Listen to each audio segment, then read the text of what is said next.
The Fort Mill Yellow Jackets taking on the Rock Hill Bearcats in a wrestling match at home. The game was packed full as this continues to be a high-intensity rival between the two schools. Fort Mill seemed to struggle from the start as the Yellow Jackets fell to Rock Hill after the first weight class of 170. Bearcats led 6-0. Fort Mill got on the board with a 5-4 decision from Dylan Honecker. Bearcats still led 6-3. The next few weight classes, the Bearcats dominated.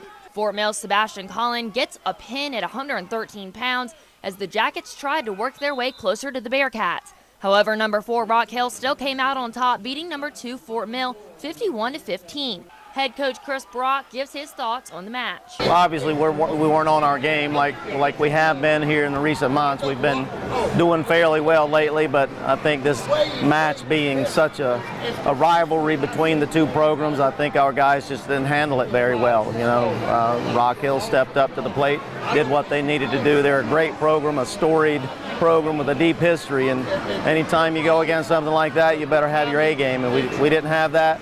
They scored a lot of bonus points. We won some matches, but not big, and they managed to put big points up on the board early. And you know, wrestling's a sport where momentum's dangerous, and they had it going early on. So the Fort Mill wrestling team has a lady jacket wrestler on their roster. Bella Hoffman says she's been wrestling since she was 8 years old. She explains how she got into the sport. My dad was a coach at Clover Middle, and I got sick of doing my homework, and so I asked him, I was like, can I work out with the guys? And he said no.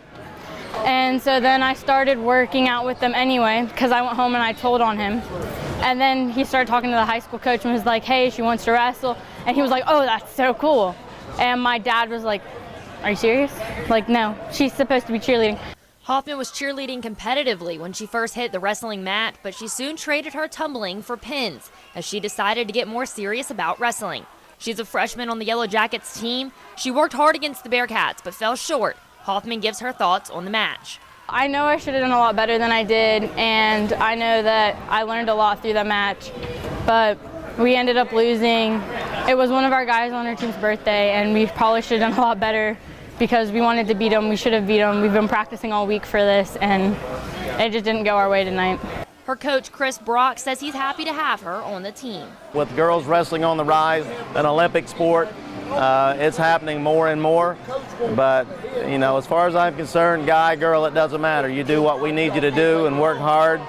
It doesn't matter. She's very much an integral part of our program, and she works hard. The Yellow Jackets will travel to Tennessee today to participate in the Fannie Richardson Classic.